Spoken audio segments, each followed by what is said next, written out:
ಇನ್ನು ತಮಿಳುನಾಡಿಗೆ ನೀರು ಬಿಡದಂತೆ ಆಗ್ರಹಿಸಿ ಕರ್ನಾಟಕ ಬಂದ್ ಮಾಡಲಾಗ್ತಾ ಇದೆ. ದಾವಣಗೆರೆಯಲ್ಲಿ ಪ್ರತಿಭಟನೆಗೆ ಸೀಮಿತವಾದಂತಹ ಕರ್ನಾಟಕ ಬಂದ್. ಬಸ್, ಆಟೋ ಸಂಚಾರ, ವ್ಯಾಪಾರ ವಹಿವಾಟು ಯಥಾಸ್ಥಿತಿಯಲ್ಲಿದೆ. ಇನ್ನು 10 ಗಂಟೆಯ ನಂತರ ಕನ್ನಡ ಪರ ರೈತ ಸಂಘಟನೆಗಳ ಒಂದು ಪ್ರೊಟೆಸ್ಟ್ ನಡೆಯುತ್ತೆ. ಆ ಒಂದು ಭಾಗದಲ್ಲಿ ಜಯದೇವ ಸರ್ಕಲ್ನಲ್ಲಿ ಪ್ರತಿಭಟನೆ ಮಾಡ್ತಾ ಇದ್ದಾರೆ ಸಂಘಟನೆಗಳು. ಈಗ ತಮಿಳುನಾಡಿಗೆ ಕಾವೇರಿ ನೀರು ಹರಿಸೋದನ್ನ ವಿರೋಧಿಸಿ ಇವತ್ತು ಕರ್ನಾಟಕ ಬಂದ್ಗೆ ಕರೆ ನೀಡಲಾಗಿದೆ. ಆದರೆ ದಾವಣಗೆರೆಯಲ್ಲಿ ಬಂದ್ನ ಪರಿಣಾಮ ಸದ್ಯಕ್ಕೆ ಪ್ರತಿಭಟನೆಗೆ ಮಾತ್ರ ಸೀಮಿತ ಆಗಿದೆ. ನಗರದಲ್ಲಿ ಬಸ್ ಹಾಗೂ ಆಟೋ ಸಂಚಾರ ಎಂದಿನಂತೆ ಮುಂದುವರೆದಿದೆ. ಅದರ ಒಂದು ದೃಶ್ಯವನ್ನು ನೀವು ಗಮನಿಸಬಹುದು. ಆ ಭಾಗದ ಒಂದು ದೃಶ್ಯ ಇದು. ವ್ಯಾಪಾರ ವಹಿವಾಟುಗಳ ಮೇಲೂ ಕೂಡ ಯಾವುದೇ ಒಂದು ದೊಡ್ಡ ಪರಿಣಾಮ ಕಂಡು ಬರ್ತಾ ಇಲ್ಲ. ಅಂಗಡಿ ಮುಂಗಟ್ಟುಗಳು ಎಲ್ಲವೂ ಕೂಡ ಓಪನ್ ಆಗಿದ್ದಾವೆ.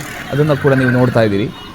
ಜನಜೀವನವೂ ಕೂಡ ಬಹುತೇಕ ಸಹಜ ಸ್ಥಿತಿಯಲ್ಲಿದೆ ಆ ಒಂದು ಭಾಗದಲ್ಲಿ. ಆದರೆ ಕಾವೇರಿ ವಿಚಾರದಲ್ಲಿ ಕನ್ನಡ ಪರ ಸಂಘಟನೆಗಳು ಹಾಗೂ ರೈತ ಸಂಘಟನೆಗಳು ಹೋರಾಟದಿಂದ ಹಿಂದೆ ಸರಿದಿಲ್ಲ. ಇವತ್ತು ಬೆಳಗ್ಗೆ 10 ಗಂಟೆಗೆ ಸಂಘಟನೆಗಳಿಂದ ಪ್ರತಿಭಟನೆ ನಡೆಸೋದಕ್ಕೆ ಎಲ್ಲ ರೀತಿಯ ಒಂದು ಸಿದ್ಧತೆಗಳನ್ನು ಮಾಡಿಕೊಂಡಿದ್ದಾರೆ ಅನ್ನುವಂಥದ್ದು ಕೂಡ ಗೊತ್ತಾಗ್ತಿದೆ. ದಾವಣಗೆರೆಯ ಜಯದೇವ ಸರ್ಕಲ್ನಲ್ಲಿ ಕನ್ನಡ ಪರ ಹಾಗೂ ರೈತ ಸಂಘಟನೆಗಳು ಪ್ರತಿಭಟನೆ ನಡೆಸ್ತಾ ಇದ್ದಾವೆ. ಕಾವೇರಿ ನೀರನ್ನು ತಮಿಳುನಾಡಿಗೆ ಹರಿಸಬಾರ್ದು, ರಾಜ್ಯದ ರೈತರ ಹಿತ ಕಾಪಾಡಬೇಕು ಅಂತಕ್ಕಂಥ ಒಂದು ಆಗ್ರಹವನ್ನು ಮುಂದಿಡ್ತಕ್ಕಂಥ ಸಾಧ್ಯತೆ ಇದೆ.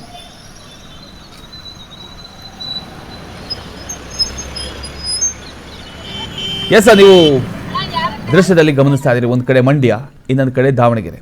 ಸೊ ಎಲ್ಲವೂ ಯಥಾಸ್ಥಿತಿಯಲ್ಲೇ ಇದೆ ಅಂತ ನೀವು ಅನ್ಕೋಬೇಕಾಗತ್ತೆ. ಯಾಕಂತ ಹೇಳಿದರೆ ಈಗ ಮಂಡ್ಯದಲ್ಲಿ ಒಂದಿಷ್ಟು ಬಂದ್ ಮಾಡಲಾಗಿದೆ. ಈಗ ಪೊಲೀಸ್ ಬಂದೋಬಸ್ತ್ ಕೂಡ ನೀವು ಗಮನಿಸ್ಬೋದು. ಎಲ್ಲ ರೀತಿಯಲ್ಲೂ ಯಾವುದೇ ಒಂದು ಅಹಿತಕರ ಘಟನೆ ನಡೀಕೂಡ್ದು ಅಂತ. ಯಾಕಂದರೆ ಮೇಜರ್ ಆಗಿ ಪ್ರೊಟೆಸ್ಟ್ ನಡೆಯೋದೇ ಮಂಡ್ಯದಲ್ಲಿ. ಏನೇ ಇದ್ರೂ ಕೂಡ ಮಂಡ್ಯದ ಬಗ್ಗೆ ಪೊಲೀಸರು ಹೆಚ್ಚು ಗಮನ ಹರಿಸಬೇಕಾಗತ್ತೆ. ಅದೇ ರೀತಿ ಈಗ ಒಂದಿಷ್ಟು ಪೊಲೀಸರನ್ನು ಅಲ್ಲಿ ನಿಯೋಜನೆ ಮಾಡಿದ್ದಾರೆ. ಅದೇ ರೀತಿ ಈಗ ಪ್ರೊಟೆಸ್ಟ್ ಕೂಡ ಮುಂದುವರಿತಾ ಇದೆ.